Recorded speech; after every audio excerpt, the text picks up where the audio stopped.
Hello everyone. Multiplication of numbers ending with 5 with the difference is 10.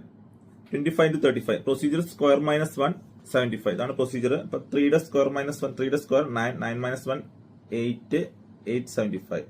Then 35 into 45.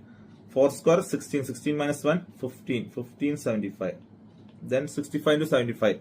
7 square 49, 49 minus 1, 48, 48, 75. Then 75 into 85. 8 square 64, 64 minus 1, 63, 63, 75. Then 125 into 135. 13 square 169, 168, 75. 165 into 175. 17 square 289, 288, 75. ഇതിന് answer ഒന്ന് comment ചെയ്യൂ. വീഡിയോസിനായി channel subscribe ചെയ്യൂ.